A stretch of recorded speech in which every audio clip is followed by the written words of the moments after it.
Ayan mga boss, magpapalit tayo ng transmission fluid ng Hyundai Accent gasoline. Ayan, pinatulong na natin yung green flag niya, tapos yung lagayan ng fluid nandito sa gilid. Ayan, Hyundai Accent gasoline. Ayan, transmission fluid. Ayan mga boss. So gagamitin namin dito mga boss na fluid, ATF7. So ipapakita ko din sa inyo yung ATF7 na gagamitin natin. Kasi ito yung lagayan niya. Ayan, hangin na natin to. Ayan o, hangin na natin para maubos yung mga latak-latak niya, madri ng maayos. Mga brother, yung kanyang size ng tornilyo, yung dito sa may lagayan, 24. Ayan o.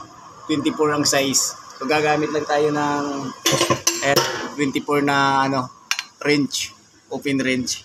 Yan o. Dito. 24 siya. Tapos yung dito sa drain plug, mga boss, 24 din. So same lang sila ng laki. Oh, hindi kayo malilito. Napaka lang.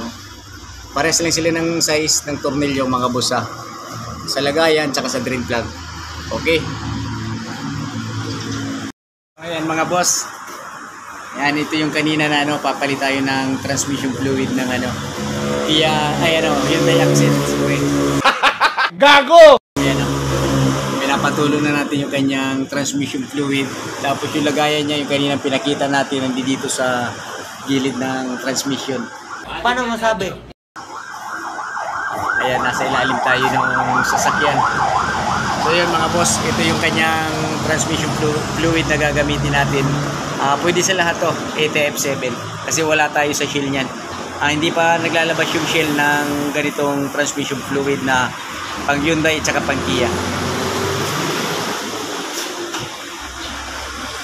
Ito mga boss. Ayan o. Ayan, ATF7 HP. Oh my God! Wow! Pure. So nakalagay yan dito sa likod yung mga pwedeng sasakyan lahat. Ayan o. Ayan. Nandiyan lahat ang mga sasakyan na klase na pwedeng gamitin to. Ibig sabihin, maraming sasakyan na pwedeng gumamit ng ATF7. So ito, pinapatulo pa natin ng maayos. Ayan. So napaka-basic lang mga boss. Pagka kayo nagpalit nito, napaka-simple lang kasi hindi naman to talagang mahirap kalasin. Kala mo hindi kita papatulan ha? So ayan, mamaya lalagyan na natin to. Kumuha pa ng kasi kulang pa yung ATF natin.